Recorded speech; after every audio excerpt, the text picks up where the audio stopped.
I was lying in bed, scrolling through my phone at 2 a.m., when I heard glass shatter downstairs. My heart stopped. Then came the sound of heavy breathing, a crash, and something that made my blood run cold. A groan of pain. Someone was in my house. I grabbed the baseball bat from under my bed, hands shaking, and crept toward the stairs. What I found bleeding out on my kitchen floor would change my life forever. If this story grips you the way it's gripping me right now, do me a favor and hit that like button. Subscribe to Kiana's Love Story because we're building something special here. A community that craves real, raw, emotional storytelling. Share this with someone who needs to hear a story about broken people finding each other in the darkness. Your support keeps these stories coming. Now, before we dive into this story, I need to ask you something. Have you ever made a choice in a split second that you knew would destroy your safe, comfortable life?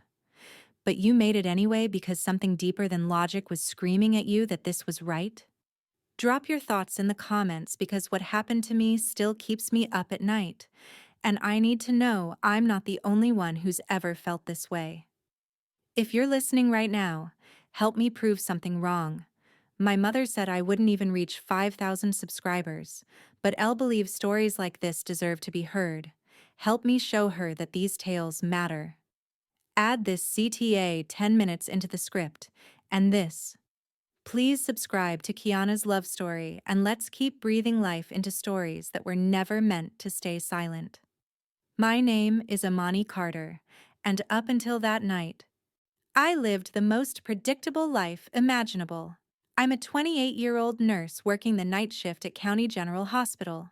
I come home to my small rental house in the suburbs at 7 in the morning, feed my cat Malcolm, sleep through the day, and do it all over again.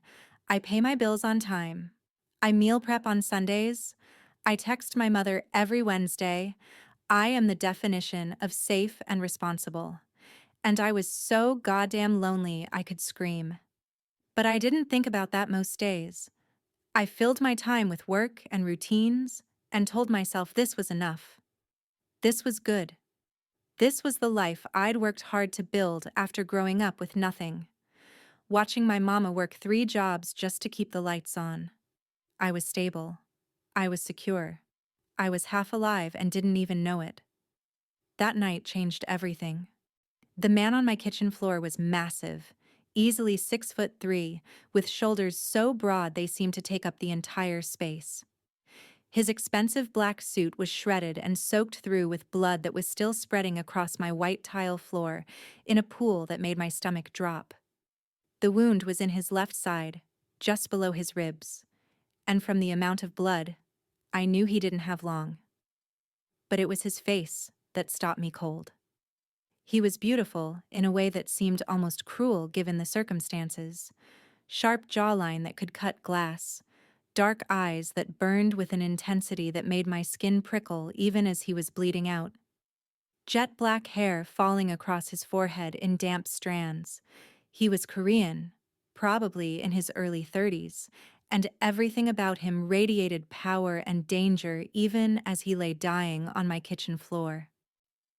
"Help me," he rasped in English, his accent thick and rough with pain. His eyes found mine, and I felt the impact of that gaze like a physical touch. "Please." My hands tightened on the baseball bat. Every instinct I had was screaming conflicting messages. Run, call the police, help him, protect yourself, save his life, save your own life. My heart was hammering so hard I could feel it in my throat. "Who are you?" I demanded, my voice shakier than I wanted it to be. "What happened to you?" "No time." He tried to push himself up and failed, his face going gray with pain. "They're coming. Men with guns. If they find me here, they'll kill you too. I need—" He coughed, and blood appeared at the corner of his mouth, dark and terrifying. "I need you to hide me." "Hide you? Are you insane? You broke into my house." "I'm sorry." And the way he said it, like he genuinely meant it, like he understood the magnitude of what he was asking, made something in my chest tighten. I was running. Your window. It was the only option. Please. 5 minutes. Give me 5 minutes and I'll explain everything. But right now, there are men tracking my blood, and they will be here any second. As if the universe wanted to prove his point, I heard car doors slam outside. Multiple vehicles, voices speaking rapid Korean, sharp and commanding. My window of decision was slamming shut, and I had maybe 10 seconds to choose. Call the police, and this man dies. Maybe I die too when his enemies come looking. Hide him and become complicit in whatever violent world he'd brought to my doorstep. Or do nothing and let fate decide. I looked at him again, really looked at him. Beneath the blood and the danger and the fear, I saw something that made my breath catch. I saw desperation, yes, but also a fierce will to survive. I saw someone who had expected to die tonight and couldn't quite believe that someone might actually help him. I saw pain and pride and something raw and human that called to every instinct I had as a nurse, as a woman, as a person who'd spent her whole life trying to save people. Get up, I heard myself say, my voice hard with decision. Can you walk? Relief and something that looked like shock flashed across his face. Yes. Then move. Now. I shoved the bat aside and moved to help him. The moment I touched him, I felt the heat of his skin even through his blood-soaked shirt. Felt the solid weight of muscle and bone and desperate strength. He was heavy, so heavy. But he tried to support his own weight even though I could see every movement cost him. We made it 3 steps toward the basement door before the pounding started on my front door. Shit, I whispered. Okay, basement. There's a storage room behind the water heater. Get in there and do not make a single sound. You understand me? He nodded, his jaw clenched so tight I could see the muscle jumping. I helped him down the stairs, and every drop of blood he left behind felt like a ticking clock, counting down to disaster. When we reached the storage room, barely bigger than a closet, filled with boxes of Christmas decorations and old college textbooks, he turned to look at me. Thank you, he said, and the intensity in his eyes made my stomach flip. I won't forget this. Just don't die, I shot back. I didn't risk my life to hide a corpse in my basement. The corner of his mouth twitched, almost a smile. Then I closed the door and ran back upstairs, my mind racing. The pounding came again, harder this time. Aggressive. I looked at my hands, covered in his blood. Looked at my floor, a trail of red leading to the basement. Looked at the broken window with glass scattered across my kitchen counter. I had maybe 30 seconds to make this look normal. I grabbed paper towels and started wiping up blood with shaking hands, stuffing the evidence in a trash bag, covered the window with a dish towel, temporary and obvious, but better than nothing. Washed my hands so fast I nearly scrubbed the skin off. Changed my sleep shirt because there was blood on the collar. The pounding came again. Open up. I took 3 deep breaths, forced my face into something resembling calm confusion, and walked to my front door on legs that felt like water. I left the chain lock engaged and opened the door just enough to peer out. 3 men stood on my porch, and the sight of them sent ice down my spine. They were all Korean, all wearing dark suits that probably cost more than my car, all radiating the kind of controlled violence that made every survival instinct I had start screaming. The one in front was tall and lean, with a scar running down his left cheek, like someone had tried to split his face open and failed. His eyes were cold, calculating, and when he smiled at me, it was the most terrifying expression I'd ever seen. "Good evening, miss," he said in perfect English, his voice smooth and polite in a way that made my skin crawl. "We're very sorry to disturb you at this late hour. We're looking for a man. Very dangerous criminal. He's injured. Possibly tried to break into homes in this neighborhood. Have you seen or heard anything unusual tonight?" I made my eyes wide, let my voice shake just enough to sound scared but not guilty. "Oh my God, are you serious? No, I haven't seen anyone.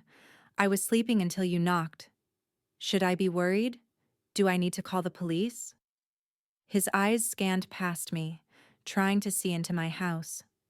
I shifted to block his view, my heart pounding so hard I thought it might actually break through my ribs. That won't be necessary, he said, still with that dead smile. But we would feel much better if we could just come inside and check. Make sure you're safe. This man is extremely dangerous. I don't think so. I let some steel enter my voice, channeling every ounce of my mama's don't mess with me energy. I don't know who you are, and you're not showing me any badges or ID. If you're really police, you can come back in the morning with proper identification. Right now, I'm closing my door. For just a second, the mask slipped. I saw the predator beneath the politeness, saw his hand move toward his jacket.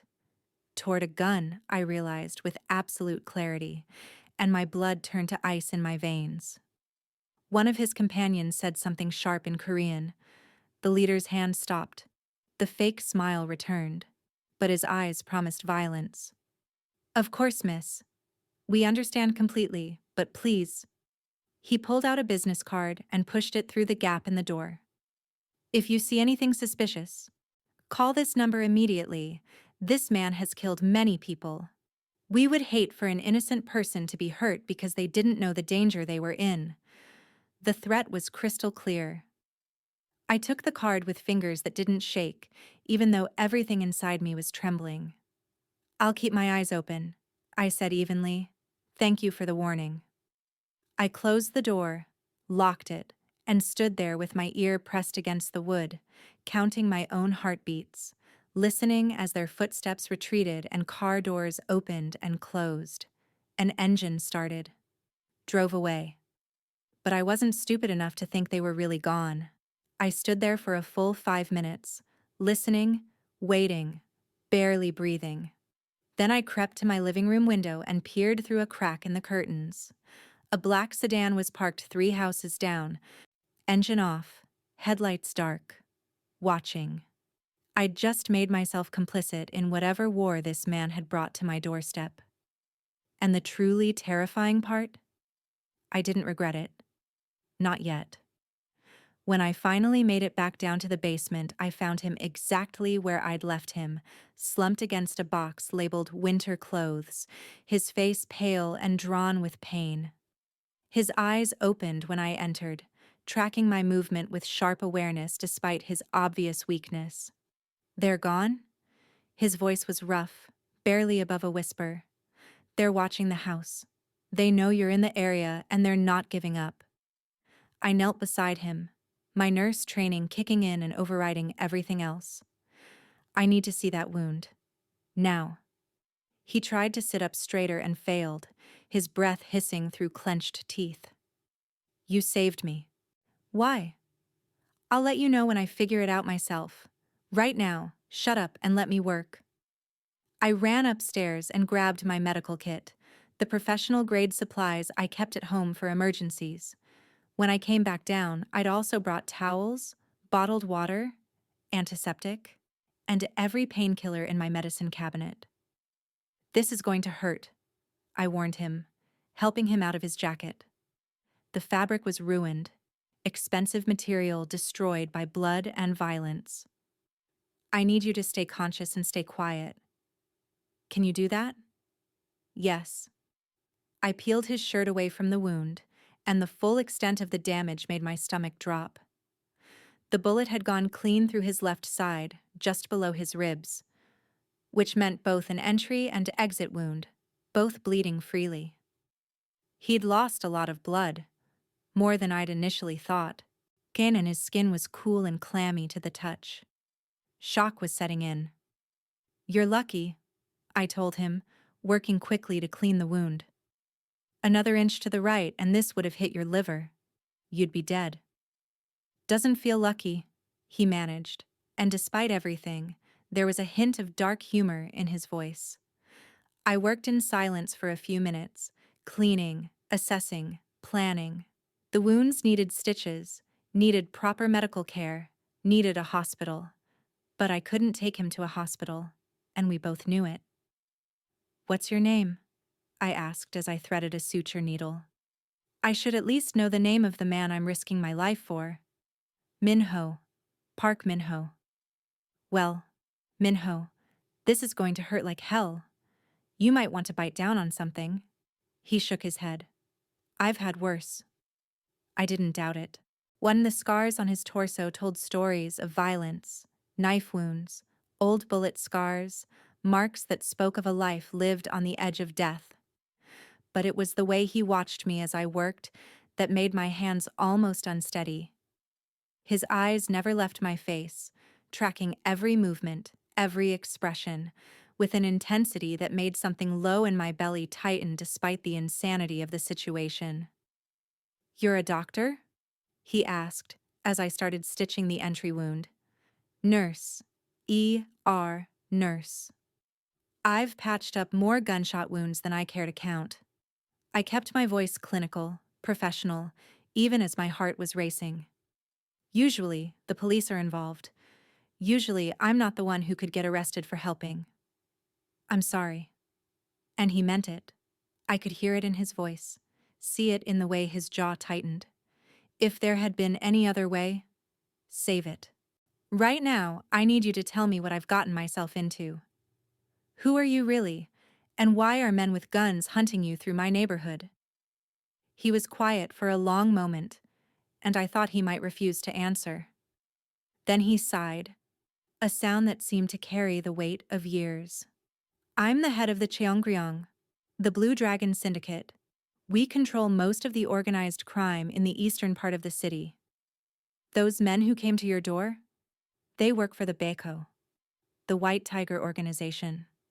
Our rivals." He paused, watching my reaction. "We've been at war for the past 6 months over territory, over money, over old blood feuds that go back decades. Tonight was supposed to be a neutral meeting to discuss a truce.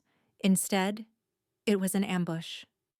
I sat back on my heels, the suture needle still in my hand, trying to process what he'd just told me. "You're telling me you're a crime boss, a gang leader?" "Yes. And I just hid you from your enemies and am currently stitching you up in my basement." "Yes. Do you have any idea how insane this is?" My voice was rising despite my best efforts to stay calm. "I could be killed for this. My whole life could be destroyed. I could lose my nursing license, go to prison, or end up dead in a ditch somewhere because I decided to help a stranger who turned out to be a goddamn mafia boss." "I know." His voice was quiet, steady, and utterly sincere. "And if you want me to leave right now, I will. I won't blame you. I won't hold it against you. But I need you to understand something. I'm not leaving to save myself. I'm leaving to save you. Because if they find me here, they will kill you just to hurt me. That's how this world works." I stared at him, at this man who'd crashed into my life and turned everything upside down in the span of an hour. I should tell him to go.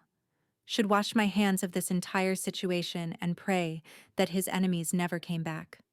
But when I looked into his eyes, I didn't see a monster. I saw exhaustion. I saw pain he was too proud to show. I saw someone who had expected to die tonight and couldn't quite process the fact that a complete stranger had chosen to save him instead. "How bad is the wound, really?" he asked quietly. "Don't sugarcoat it. I need to know if I can move." "You lost a lot of blood. The stitches will hold if you don't do anything stupid like running or fighting, but you need rest, antibiotics, fluids. You try to leave now. You'll either bleed out or go into shock." I met his eyes directly. "Medically speaking, you need at least 48 hours before you should even think about moving. Realistically, you need a week. I don't have a week." "Then I guess you'll die on someone else's floor," I shot back. "Your choice." He studied me for a long moment, something shifting in his expression. "Why are you doing this? Really? You said you don't know, but there has to be a reason." I opened my mouth to give him some professional answer about the Hippocratic Oath or nursing ethics, but what came out was the truth. Because I looked at you and saw someone who was fighting to survive. Because something in your eyes told me you weren't lying about the danger. Because I stopped, surprised by my own honesty. Because my whole life has been safe and predictable and lonely, and when I saw you on my floor, something in me just decided. I can't explain it better than that. Thank you, he said softly. I know that doesn't mean much, but thank you, Imani. I blinked. How do you know my name? Your mail, on the kitchen counter. I saw it before I collapsed. He paused. It's a beautiful name. Something warm unfurled in my chest, something I had no business feeling. I pushed it down and finished stitching him up in silence. When I was done, I helped him get comfortable, or as comfortable as possible, slumped against boxes in a storage room, and gave him water and painkillers. Get some rest, I ordered. I'll check on you in a few hours. If you develop a fever or the bleeding doesn't stop, we'll have to figure something else out. Imani? He caught my hand as I started to leave, his grip warm and firm despite his weakness. I won't forget what you've done for me. I promise you that. I looked down at his hand holding mine, at the way his thumb brushed across my knuckles in a gesture that felt far too intimate for strangers. Then I gently pulled away. Just don't die in my basement, okay? That's all I'm asking. I left him there and went upstairs to a house that suddenly felt different, charged with possibility and danger in equal measure. I didn't sleep that night. How could I? There was a Korean Mafia boss in my basement. His enemies were watching my house, and I'd just crossed a line that could never be uncrossed. Instead, I cleaned. I scrubbed every trace of blood from my kitchen floor, working on my hands and knees until the tiles gleamed. I fixed the broken window with a trash bag and duct tape, temporary and obvious, but it would have to do until I could get it properly repaired without raising questions. I washed my hands over and over, trying to scrub away the feeling that I'd just stepped into a different version of my life, one where normal rules didn't apply. At 6 a.m., unable to stay away any longer, I crept back down to the basement. He was awake, sitting up more now, looking stronger despite the pallor still lingering in his face.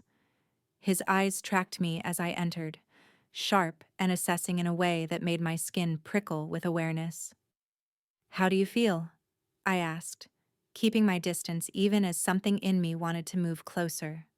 Better. You do excellent work. He shifted slightly, testing his range of motion, and I saw him wince. The pain is manageable. That's the heavy-duty painkillers talking. Give it a few hours and you'll be singing a different tune.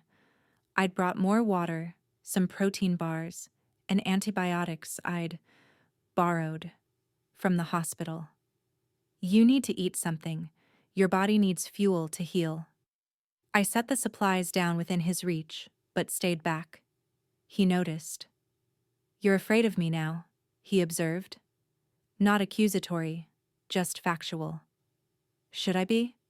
He was quiet for a moment, considering. Probably. I've done terrible things, Imani. I've hurt people, killed people, built an empire on blood and fear. His eyes held mine.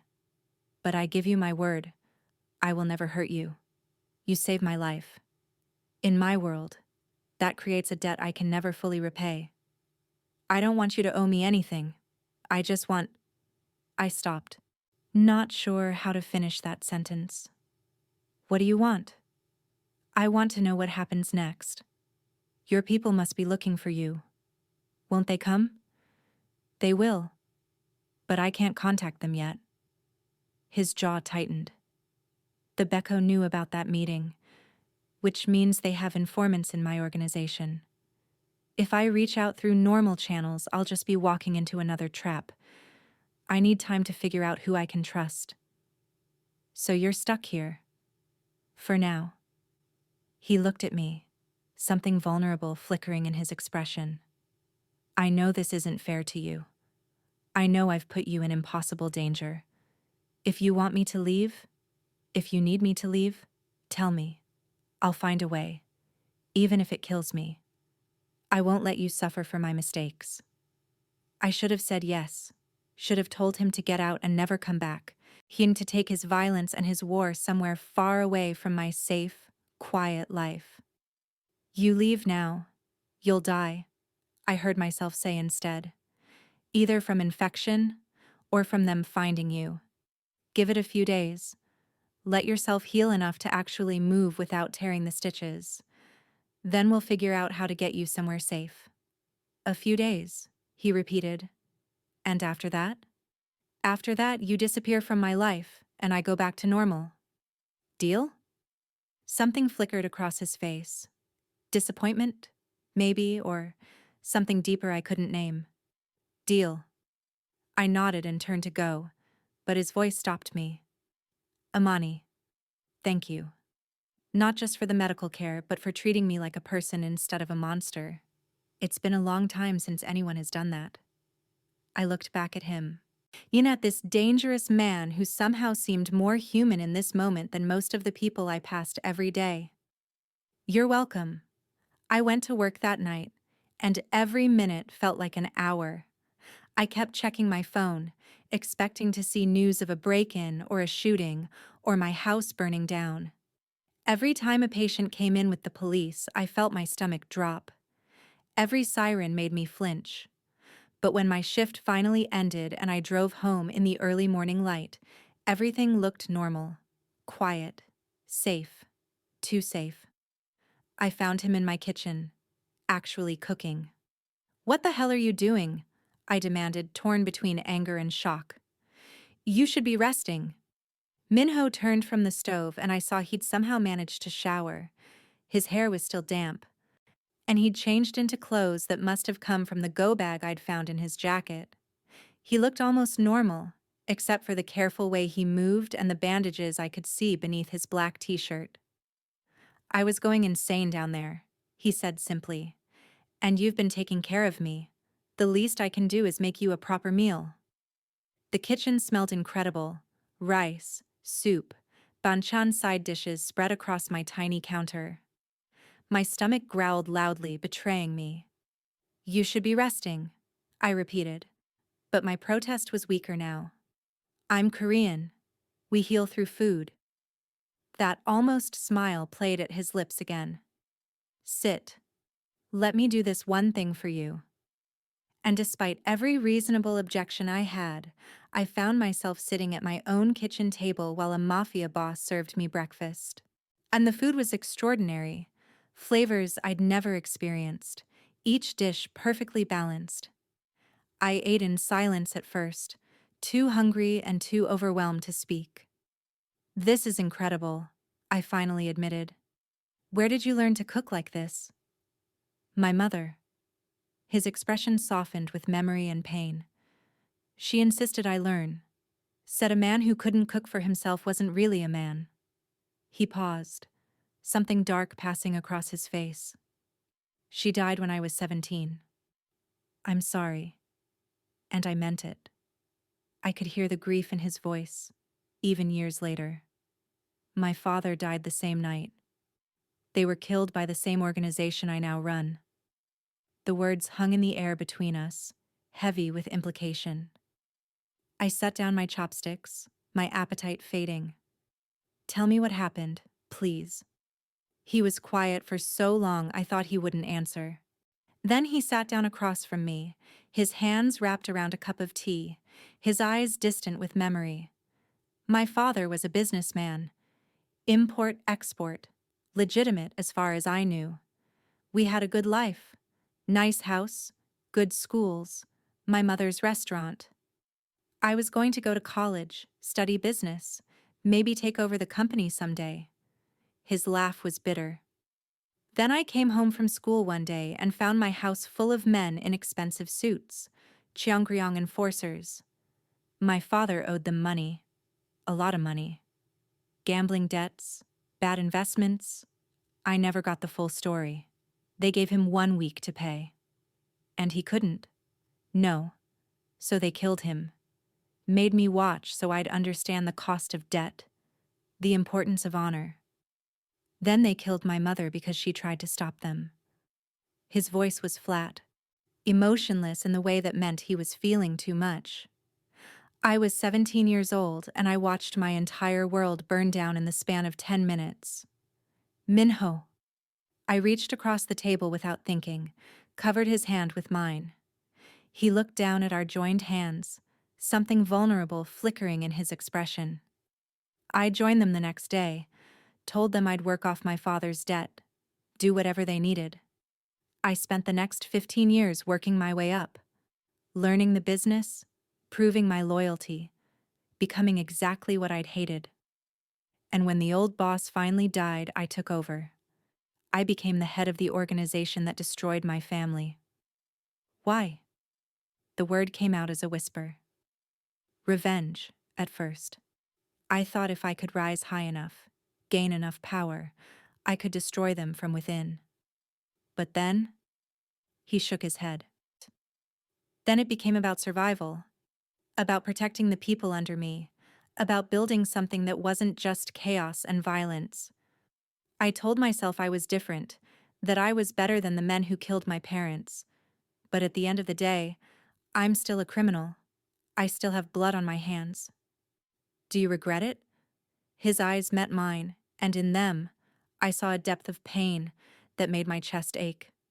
Every single day. But it's too late to go back. This is the life I chose. This is who I am now. It's never too late to choose differently, I said softly. He studied me with an intensity that made my breath catch. You really believe that?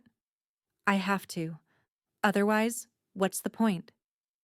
If you're listening right now, help me prove something wrong.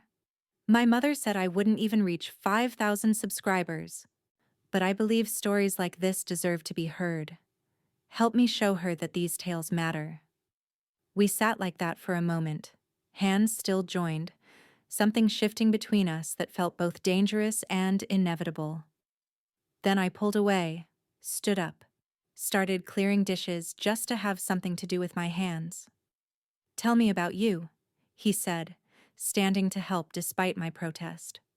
Why nursing? I shrugged, focused on the dishes.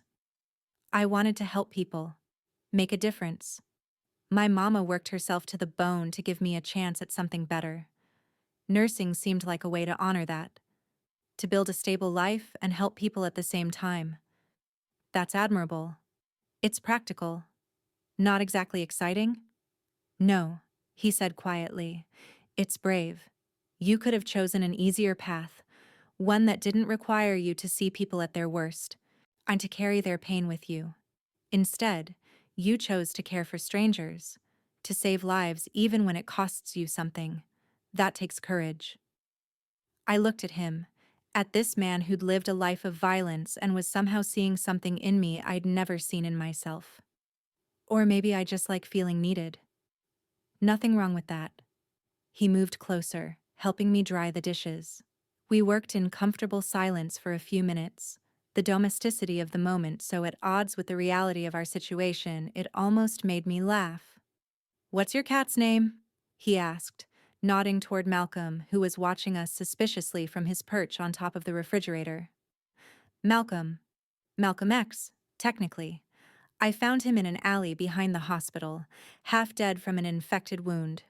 Brought him home, patched him up, and he never left. Minho's lips twitched. That sounds familiar. Don't compare yourself to a stray cat. Why not? Both of us broke into your home and refused to leave. Both of us were half dead when you found us. Both of us are probably ungrateful and will bite you if you try to move us. I laughed despite myself. Actually laughed, the sound surprising us both. When was the last time I'd laughed like that? When was the last time anything had felt this easy, this natural? You're ridiculous, I told him. I'm practical. He was close now, close enough that I could feel the warmth radiating from his body, could see the flecks of amber in his dark eyes. And I'm grateful. More than you know. The moment stretched between us, charged with something I didn't want to name. Then Malcolm hissed, shattering the tension, and we both stepped back. I should sleep, I said quickly. I have another shift tonight. Of course. I'll stay quiet, won't make any trouble. I nodded and headed toward my bedroom, but his voice stopped me at the doorway. Amani, for what it's worth, I'm glad I broke into your house. Even if it was the worst luck of my life, it was also the best. I didn't know how to respond to that, so I just nodded and closed my bedroom door. But I didn't sleep. I lay in bed, staring at the ceiling, replaying every moment of our conversation, thinking about the way he'd looked at me, the way my heart had raced when he stood close, the way something in me had come alive when I'd made him laugh. This was dangerous. More dangerous than the men hunting him. More dangerous than the violence he'd brought to my door. And this feeling blooming in my chest, this connection forming between us, this was the most dangerous thing of all. The 2 days I'd promised him became 3, then 4, then a week. His wound was healing well. I checked it twice a day, changed his dressings, monitored for infection. But I kept finding reasons why he needed to stay longer. The stitches weren't quite ready to come out. He needed more rest. The Becco were still circling the neighborhood. All true. All excuses. The truth was, I didn't want him to leave. And that terrified me more than anything else. We fell into a rhythm that felt almost domestic in its normalcy. I'd come home from my shifts to find breakfast waiting. Minho had somehow acquired ingredients without leaving the house, and I didn't ask how. We'd eat together, talking about everything and nothing. He'd read the books on my shelves and discussed them with me, offering perspectives I'd never considered. He fixed things around the house I'd been meaning to get to. My leaky faucet, the loose step on the porch, the door that wouldn't close right. You don't have to do this, I told him one morning, finding him replacing the broken window he'd crashed through. I want to. He didn't look at me, focused on his work. You've given me something I haven't had in years, a place where I can just be a person instead of a boss, a target, a weapon. This is the least I can do. What's it like? I asked softly. Your normal life, I mean. Running a criminal organization. He paused, considering. It's constant vigilance. Every decision could get someone killed, your people or your enemies. Every alliance is temporary. Every friend could be a traitor. You can't trust anyone completely, can't let your guard down for a second, can't afford to care about anyone because caring is a weakness that can be exploited. That sounds exhausting. It is. He turned to look at me, something vulnerable in his expression. But these past few days with you, it's the first time in 15 years I've felt like I could breathe. My heart clenched. Minho. I know this can't last, he said quickly. I know I need to leave soon, that I'm putting you in danger every day I stay. I know this is all temporary, but for just a little while longer, can we pretend it's not? Can we pretend this is normal? I should have said no. Should have reminded him of reality, of the danger, of all the reasons this was impossible. Yes, I whispered instead. His smile was soft, genuine, and it transformed his whole face. Thank you. We spent the day together, the first day in years I'd called in sick to work. We watched old movies on my worn couch, his shoulder pressed against mine. We cooked dinner together, moving around my tiny kitchen like we'd been doing this for years. We talked until the sun set and rose again, sharing stories, dreams, fears we'd never told another soul. And somewhere in those hours, somewhere between the laughter and the silence and the moments when our eyes met and held for just a beat too long, I fell for him. Completely. Irrevocably. Terrifyingly. I was in love with a Korean mafia boss, and it was the most alive I'd ever felt. On the 8th day, everything changed. I came home from work to find him standing by the living room window, the curtains barely parted, every muscle in his body taut with tension. The easy warmth that had developed between us was gone, replaced by something cold and dangerous. "What's wrong?" I asked, setting down my bag. "They've been tightening the search grid. Different cars, different times, but it's coordinated." He turned to face me, and I saw the conflict warring in his expression, the leader emerging, the man I'd been getting to know retreating behind walls of necessity. "I need to make a decision." "What kind of decision?" "I can either contact my people and risk the Baeko intercepting the communication, or I try to disappear on my own and let my organization fend for itself in a power vacuum." "What happens if you contact your people?" "There's a good chance the message gets intercepted. If it does, they'll trace it here. You'll be caught in the crossfire." His hands clenched into fists. "I can't let that happen." "And if you disappear?" "My second in command will try to hold things together, but without leadership, without clear direction." He shook his head. "People will die. Good people who trusted me to protect them. The Baeko will move in. There'll be a war, and everything I've tried to build will collapse into chaos." I crossed the room to stand in front of him. "So what are you going to do?" "Leave. Tonight. Before they narrow the search any further. Before they find you." He reached out, his hand trembling slightly as he tucked a strand of my hair behind my ear. The gesture was so tender it made my breath catch. "I can't put you at more risk. I've already been selfish enough. Staying this long. What if I don't want you to go?" The words hung between us, heavy with everything we hadn't said, everything we'd been dancing around for days. "Amani," his voice was rough with emotion. "I mean it." I stepped closer, my heart pounding so hard I could feel it in my throat. "These past few days, I've felt more alive than I have in years. You make me laugh. You challenge me. You see me in a way no one else ever has. You make me feel like I'm more than just a nurse going through the motions, more than just a safe, predictable person living a safe, predictable life." "You don't know what you're asking for?" His hand cupped my cheek, his thumb brushing across my skin in a gesture that made me shiver. "My life isn't just dangerous. It's dark.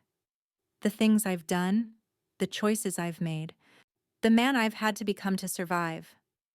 I don't care about who you had to be. I care about who you are right here, right now.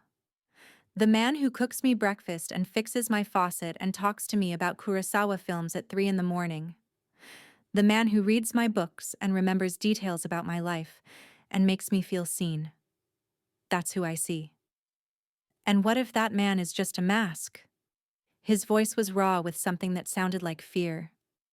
"What if the real me is the crime boss, the killer, the one who's built an empire on blood and fear?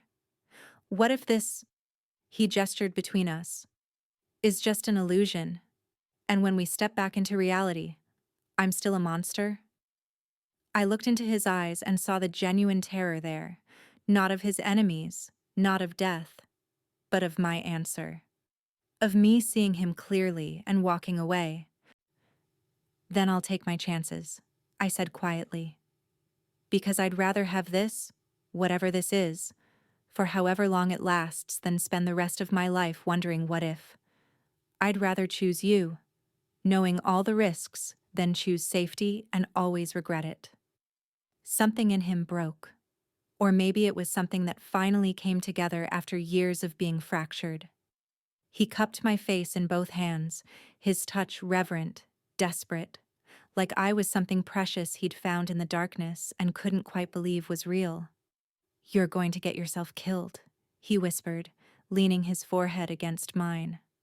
"Probably," I whispered back. "But you said it yourself. Some things are worth dying for." "Amani."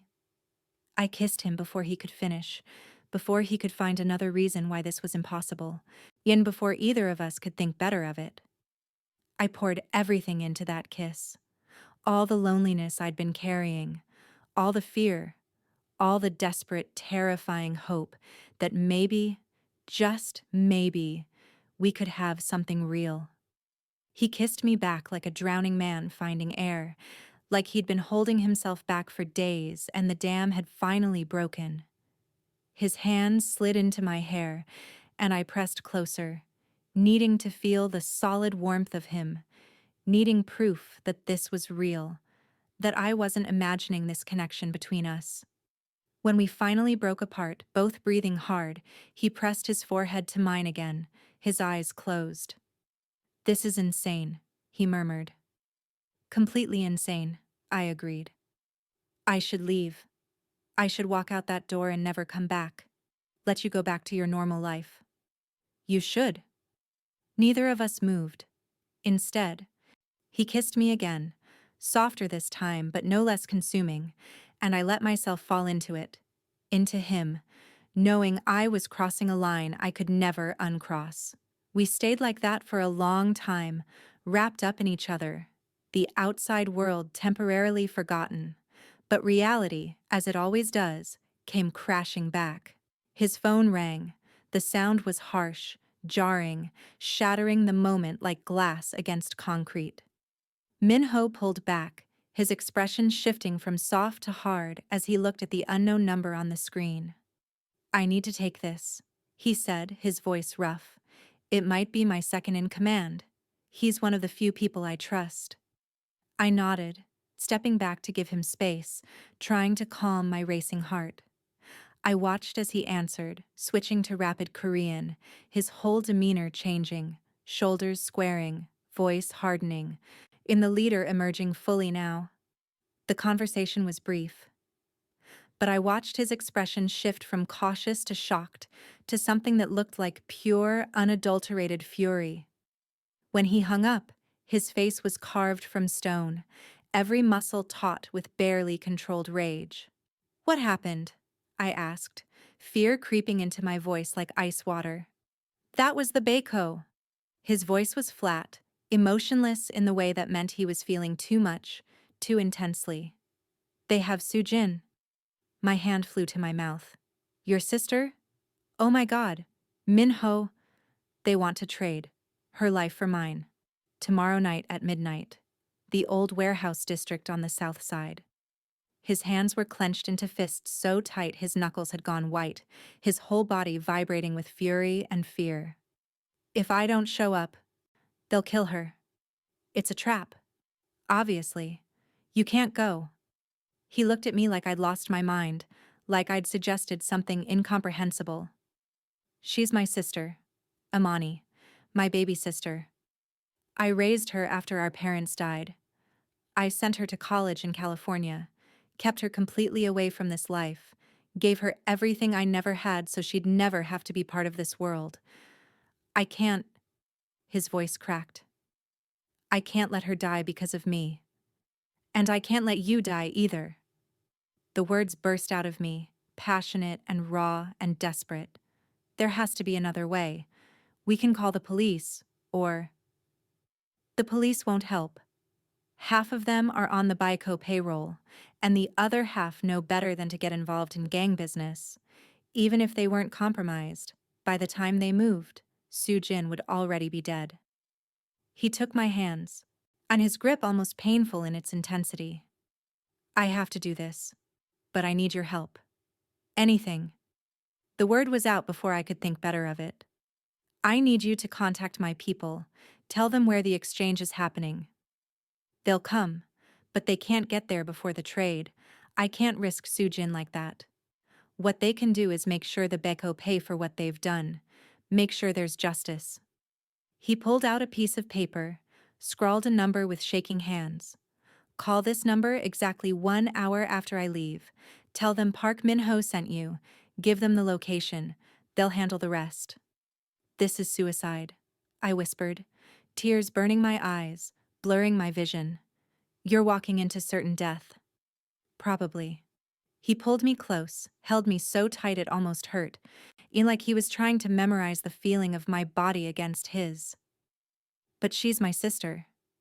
She's innocent. She shouldn't pay for my sins." I buried my face in his chest, breathing in the scent of him. Soap, and something uniquely him that I'd come to crave. "What about us? What about—" If I had more time, he interrupted softly, his lips against my hair. If I had another life to live, if I could start over, his voice broke. I think you would have been the reason. You would have been the thing that made me want to be better, to be different. But I don't have that time, Amani, and I'm sorry. I'm so fucking sorry. He pulled back just enough to look at me, his eyes intense and full of everything we hadn't had time to say, everything we'd never get the chance to explore. In another life, I would have courted you properly, taken you on dates, met your mother, done everything the right way. In another life, maybe I would have been worthy of someone like you. You're worthy now. I choked out through my tears. He smiled, sad and soft and beautiful. No, but thank you for believing I could be. Then he kissed me one last time, achingly tender, like he was trying to pour a lifetime of feeling into a single moment. And I kissed him back, tasting salt from my tears, or maybe his, trying to memorize everything about this moment because I knew, with absolute certainty, that it was goodbye. When he pulled away, he cupped my face one more time, his thumb brushing away my tears. Remember your promise, he said quietly. 1 hour after I leave. No sooner, no later. Minho, please. But he was already pulling away, grabbing his jacket, checking the gun I'd known he had but had never seen him touch. He paused at the door, looked back at me one last time. Thank you, Amani, for everything, for saving my life, for giving me something beautiful in the middle of all this darkness. I'll never forget you. Then he was gone, slipping out into the night, leaving me standing alone in my living room with tears streaming down my face and a phone number clutched in my shaking hand. I'd known him less than 2 weeks, and somehow he'd become everything. I stood there for I don't know how long, minutes, maybe hours, staring at the door he'd walked through, at the empty space where he'd been. My mind was racing, heart pounding, every instinct screaming that this was wrong, that I couldn't just let him walk into certain death. And the phone number felt like it was burning a hole in my hand. 1 hour, he'd said. 1 hour to give him time to get to the warehouse, to make the trade, to try to save his sister before his people arrived. 1 hour for him to die. I looked at the clock, looked at the number, looked at my hands, still shaking with adrenaline and fear and something fiercer than both combined, and I made a decision that would either save his life or end mine. I called the number immediately. A gruff voice answered in Korean, then switched to heavily accented English when I started speaking. Who is this? My name is Amani Carter. Park Min-ho sent me. He's walking into a trap at the warehouse district on the south side, midnight tomorrow. The Beko have his sister, and he's trading himself for her. He told me to call in an hour, but my voice broke. I can't let him die, please. He needs help now. There was a long silence on the other end. Then, you're the nurse, the one who's been hiding him. Yes. Another pause. Why are you calling early? Boss said 1 hour.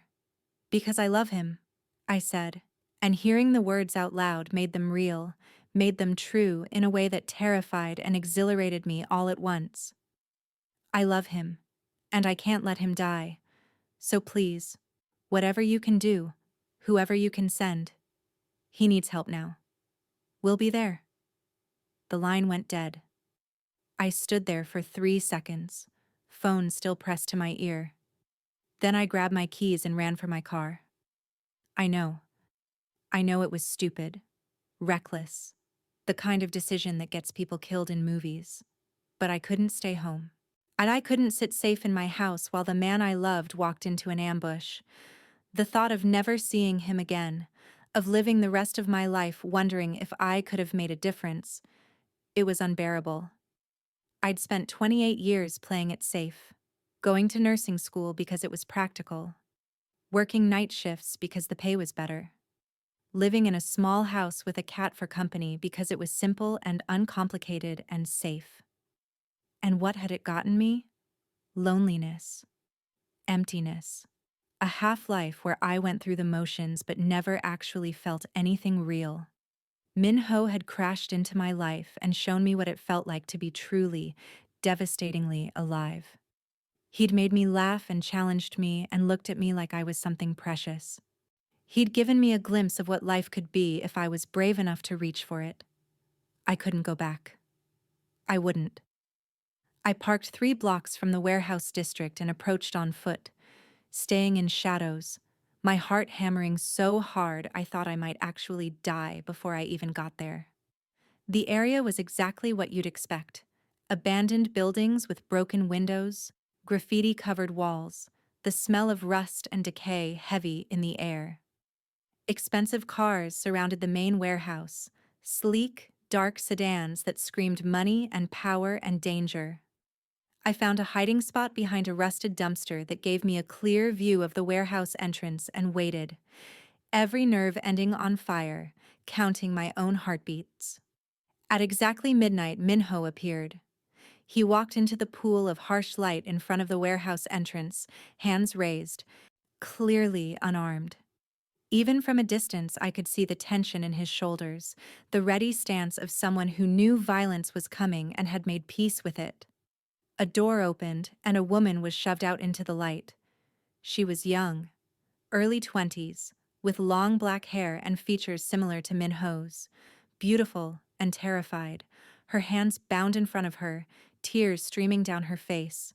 Soo-jin, his baby sister.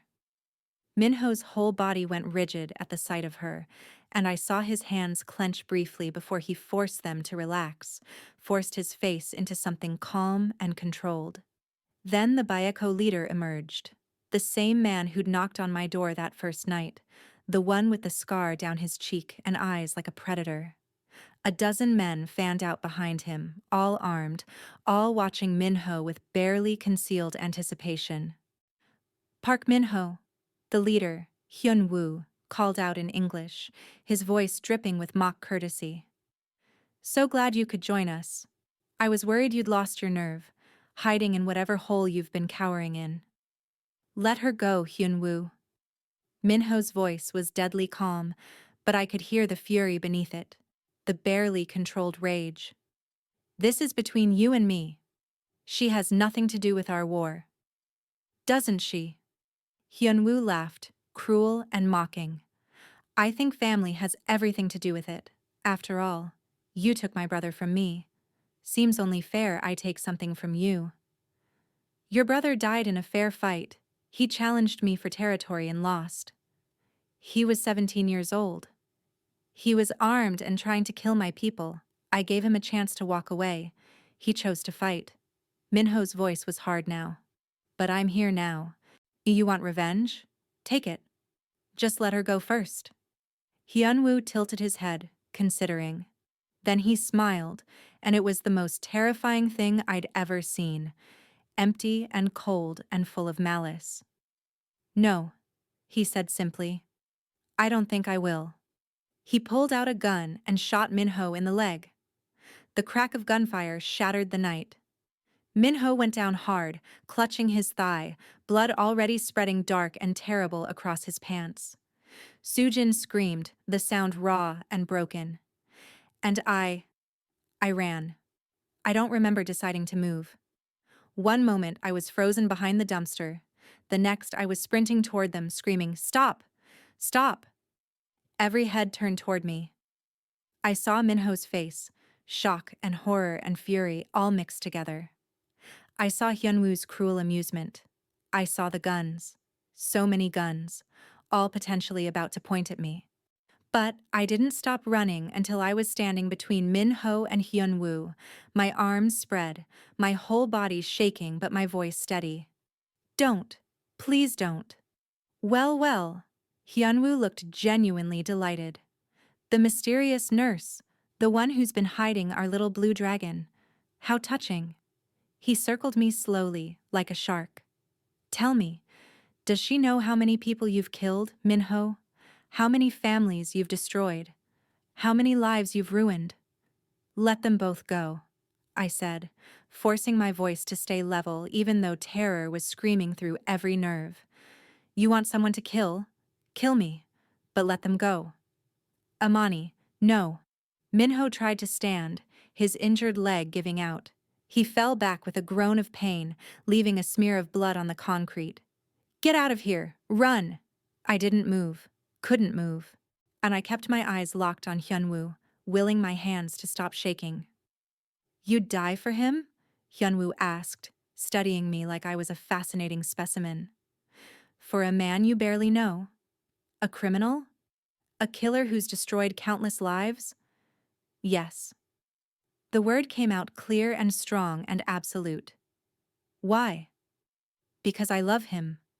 And saying it out loud, here in this moment with guns pointed at us and death waiting in the wings, made it more true than anything I'd ever said. I love him. And if you're going to kill him, you'll have to go through me first. Hyunwoo raised his gun, pointed it directly at my head. I heard Minho shouting, heard Soo-jin crying, but it all seemed distant, muffled. And then the night exploded into chaos.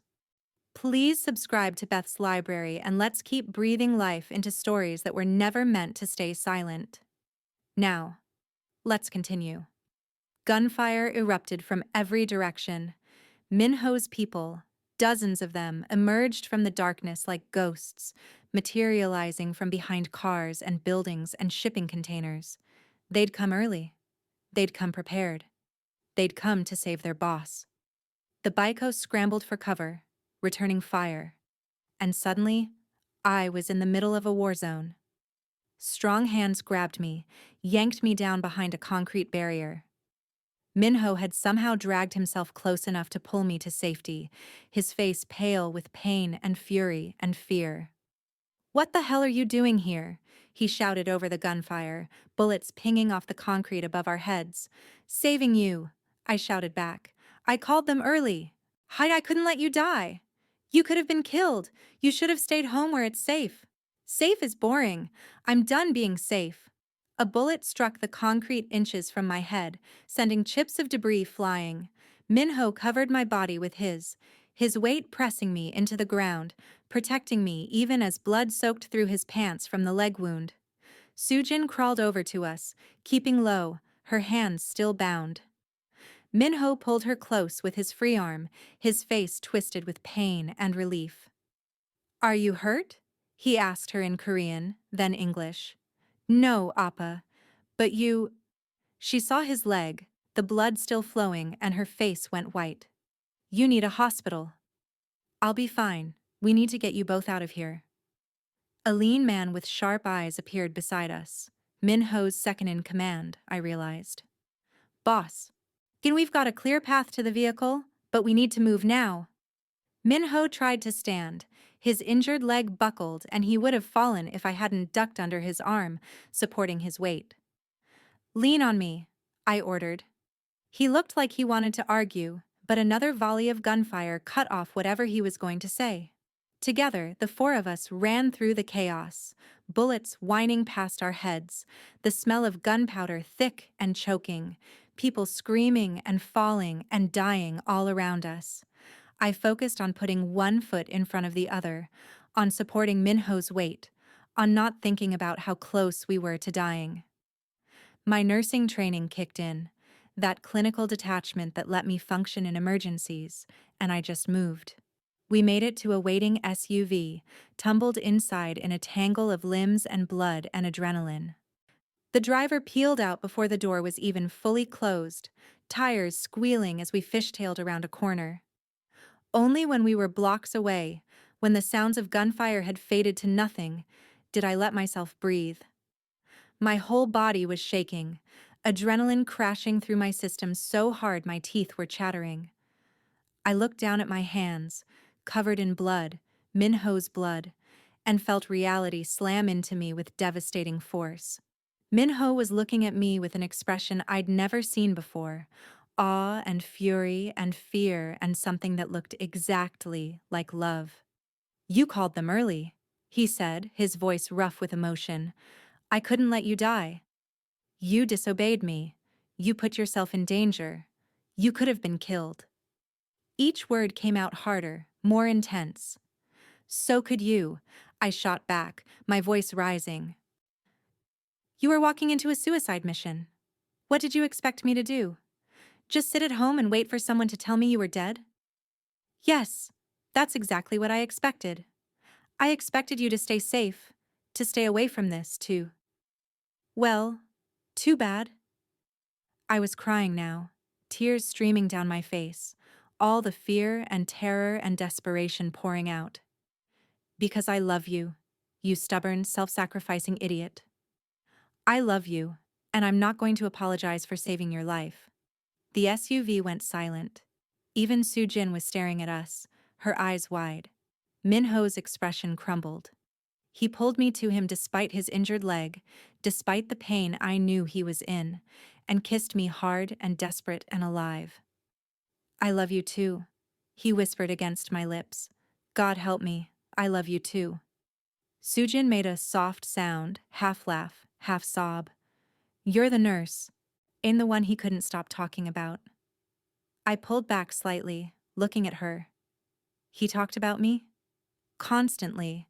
Called me from a burner phone a few days ago. Said he'd met the most incredible woman. Said you were brave and stubborn and made him want to be better than he was. Said you made him feel human again. Min-ho had the grace to look embarrassed. Soo-jin. It's true. She reached out, took my hand, squeezed it hard. Thank you. For saving him. For being crazy enough to love him.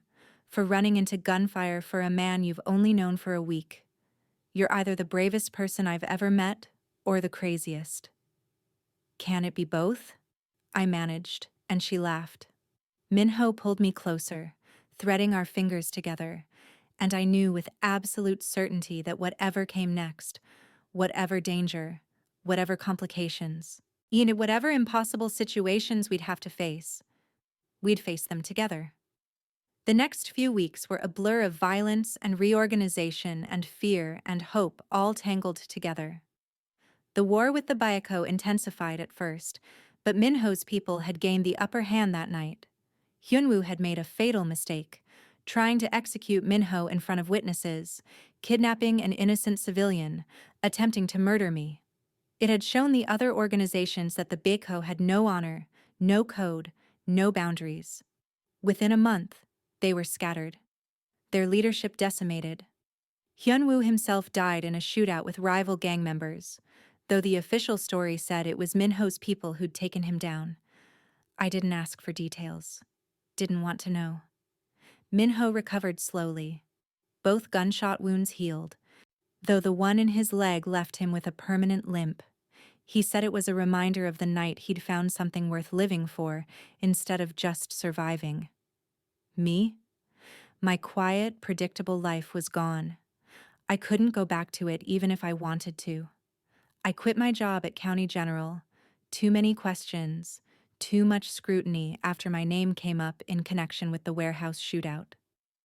Min-ho set me up with a private practice where I could treat people from his organization, people who couldn't go to regular hospitals without attracting police attention.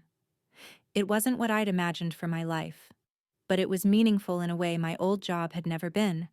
These people trusted me, needed me, valued what I could offer. And slowly, I realized I was helping Min-ho build something different, an organization that still operated in gray areas but was moving toward legitimacy, toward something better. Being with Min-ho meant danger. It meant looking over my shoulder, meant accepting security guards and armored cars and a world I'd never imagined being part of.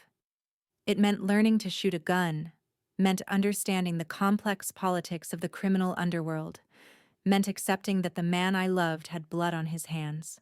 But it also meant waking up next to someone who looked at me like I was the reason the sun rose. It meant family dinners with Soo-jin, who'd decided I was the sister she'd never had and had transferred to a local college to be closer to her brother. It meant having purpose, having passion, having a life that felt real and full and alive in every moment. "You're changing me," Minho told me one night, 6 months after that first meeting. We were in his apartment, our apartment now, looking out over the city lights spread below us like stars. "Good," I said, leaning back against his chest, feeling his arms wrap around me. "I'm thinking about the future now, about a life beyond all this. I never did before, couldn't afford to. Every day was just about survival, about maintaining power, about staying one step ahead of the people who wanted me dead." His arms tightened. "But now I think about next year, 5 years from now, 10 years. I think about what kind of life we could build together." "And what do you see?" I asked softly. He turned me around, cupped my face with a tenderness that still made my breath catch after all these months. "You. A house somewhere quiet, maybe with a garden, maybe kids someday, though they'd have the strangest combination of parents imaginable, a former gang boss and a nurse who's too stubborn for her own good." I laughed, but tears were pricking my eyes. "That sounds impossible." A few months ago, this was impossible. Us. Together. Happy. He brushed his thumb across my cheekbone. "But here we are." "Here we are," I echoed. "I want to leave it all behind, Amani. Not gradually, not partially. Completely. I want to build something legitimate, something clean. I want to be someone worthy of you." "You're already worthy of me," I said fiercely. "But I need you to promise me something. Anything. Promise me you'll really do it. Promise me you'll leave this life behind. All the way behind. Because I can't build a future while constantly terrified someone's going to take you from me. I can't live every day wondering if this is the night you don't come home." He was quiet for a long moment, and I knew he was weighing the cost. His organization was his identity for 15 years. Leaving it meant giving up power, respect, everything he'd built. It meant trusting someone else to take over without destroying everything. "I promise," he said finally. "It'll take time. I need to set things up properly. Make sure the transition doesn't cause another war. But yes, I'll leave it behind. For you. For us. For the future I want to have with you." I believed him. And 18 months later, when Minho officially stepped down and handed full control to his second-in-command, when we got married in a small ceremony with Soo Jin as my maid of honor, and my mother actually crying tears of joy despite her initial reservations about my mysterious businessman fiancé, when we bought that house with the garden in a quiet neighborhood, I knew I'd made the right choice. The night of our wedding, lying in bed with my husband, I thought about that night he'd crashed through my window. The night that had changed everything. "Do you ever regret it?" Minho asked softly, like he could read my thoughts. "Helping me that night? Everything that came after?" I turned to look at him, at this man who'd become my entire world, and smiled. "Not for a single second. Even though your life is completely different now, even though you had to give up so much, I didn't give up anything that mattered. I traded a safe, lonely existence for this. For you. For us. For a life that actually means something." I kissed him softly. Best trade I ever made. He pulled me closer, and we lay there in the darkness, wrapped up in each other, both of us finally, completely home. Love isn't always safe. It isn't always smart. It definitely isn't always convenient. But sometimes, just sometimes, it's worth every risk, every fear, every moment of uncertainty. Sometimes it's worth changing your entire life, worth walking into gunfire, worth choosing chaos over comfort. Minho was worth it. We were worth it. And I'd do it all again in a heartbeat. So that's my story. The night a Korean mafia boss broke into my house and changed my life forever. The night I learned that sometimes the most dangerous thing you can do is open your heart to someone who's completely wrong for you on paper, but absolutely perfect for you in reality. The night I chose love over safety, passion over predictability, life over mere existence. I chose him. I chose us. I chose this messy, complicated, beautiful life we've built together. And I have never, not for one single moment, regretted it. If this story moved you, if it made you feel something real and raw and true, then please share it. Like this video, subscribe for more stories that'll make you feel alive, and drop a comment telling me, would you have helped him? Would you have risked everything for a stranger who became something more? Because that's the real question, isn't it? When danger comes knocking, when love appears in the most impossible form, when you have to choose between the safe life you know and the extraordinary life you never imagined, what do you choose? I chose love, and it was the best decision I ever made.